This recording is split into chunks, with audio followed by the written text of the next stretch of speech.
Di pernikahan itu adalah sebuah ibadah. Saya juga sudah pernah tekankan, saya ingatkan kembali. Bapak Ibu yang sudah berumah tangga di sini, kalau dulu niatnya karena disuruh oleh orang tua, karena hanya suka, karena faktor umur, faktor ekonomi, apalah alasannya, maka itu harus diubah. Di ruangan ini, di detik ini. Niat dalam hati pernikahan karena sunnah Nabi alaihissalam. Karena ulama mengatakan pernikahan adalah bahtera pahala terbesar. Karena mulai akad nikah sampai anak cucu nanti pahala semuanya. Senyum dengan pasangan pahala, melayaninya pahala, berkorban untuknya pahala, semuanya pahala ini. Bahkan kata Nabi SAW, semua yang kau keluarkan di jalan Allah sedekah.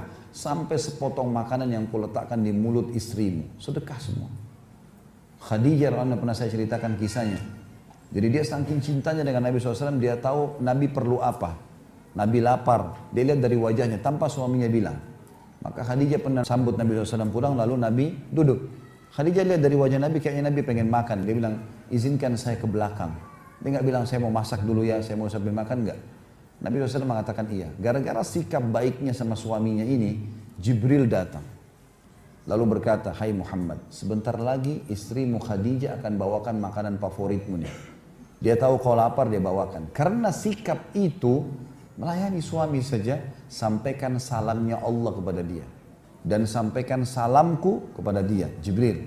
Dan sampaikan berita gembira, gara-gara sikap perbuatannya ini melayani suami dengan baik, dia akan mendapatkan istana yang terbuat dari intan rongga, yang tidak ada suara berisik sama sekali di surga nanti. Jadi semuanya pahala. Tapi kalau diniatkan karena Allah subhanahu wa ta'ala. Bukan karena suka saja. Kalau suka, kapan apa yang membuat kita suka pasangan, misalnya kita suka paras wajahnya, kita suka matanya, kulitnya kah, rambutnya kah, apa saja, kapan itu hilang, naudzubillah, sakit, cacat, hilang semuanya. Nggak ada lagi kita punya rasa suka kan.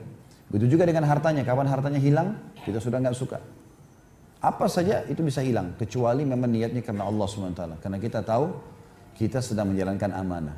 Ibu-ibu di sini, kalau mandang suaminya, lihat ini orang amanah Allah, gantungkan nasib saya sama dia.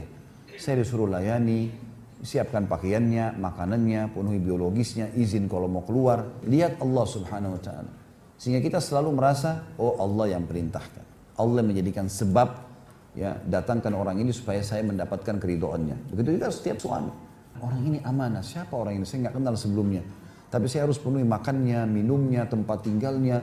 Kadang-kadang pun meminta sesuatu mungkin karena kondisi tidak sadar atau apa. Kadang-kadang mungkin ada intonasi suara. Tapi itu sudah hasil kita diberi. Kemudian begitu juga muamalahnya. Ada kadang-kadang ibu-ibu minta nafkah. Jangan lupa ya, sudah tanggal 1. Padahal dia lagi minta duitnya suami. Nggak sopan gitu kan. Kita lagi minta, ibu-ibu kalau minta pinjam pulpen temannya di sebelah majelis begini. Bagaimana caranya? Ini pulpenmu? Nggak mungkin. Orang itu langsung menjauh gitu kan. Bu bisa pinjam pulpennya enggak? Santun, baik. Semestinya begitu. Tapi subhanallah karena ini amanah dari Allah berbeda. Banyak suami sabar. Ya sudah. Ya. Karena Allah SWT. Kalau niatnya karena Allah berbeda. Makanya kata Nabi SAW, nikah itu bagian dari sunnahku. Siapa yang menolaknya bukan dari golonganku. Nah, ini sudah masyhur riwayat-riwayat ini yang pernah kita sampaikan sebelumnya. Oleh karena itu diniatkan karena Allah SWT supaya langgeng.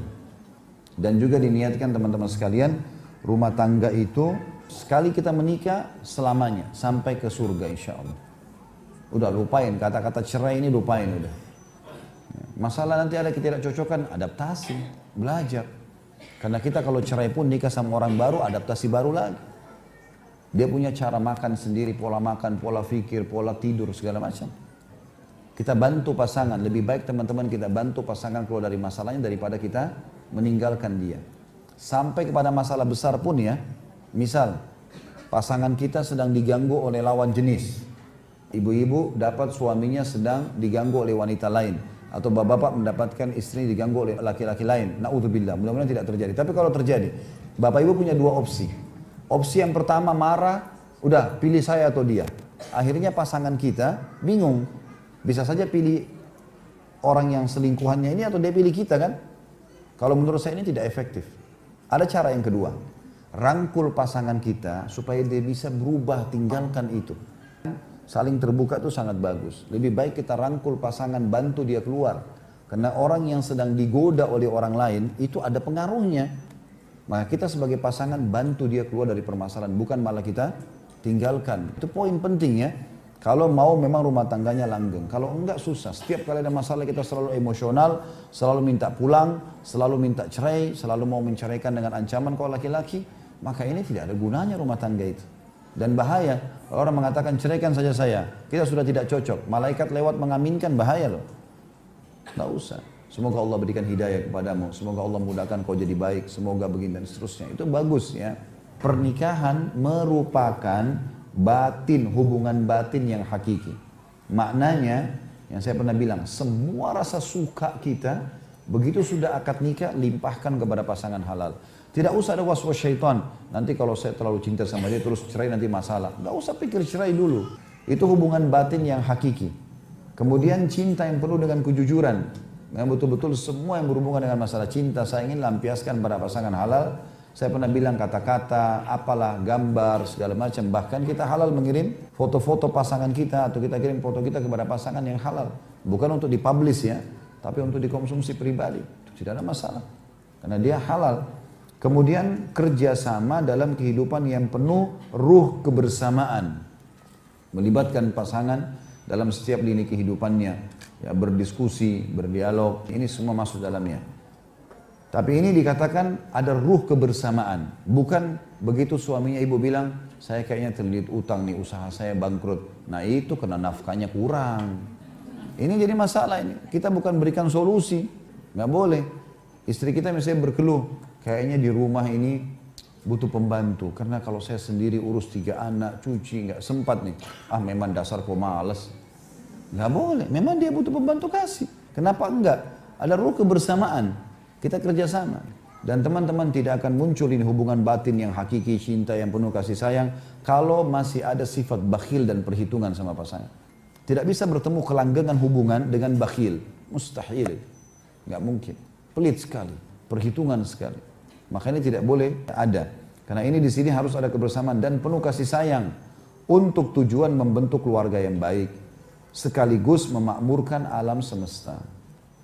Jadi artinya, betul-betul di sini kalau rumah tangga baik, keturunan juga baik-baik, tidak lagi istilah broken home, maka akan baik semuanya. Alam semesta ini pun lagi baik, tatanannya berjalan sesuai dengan yang diatur oleh Allah Subhanahu wa taala.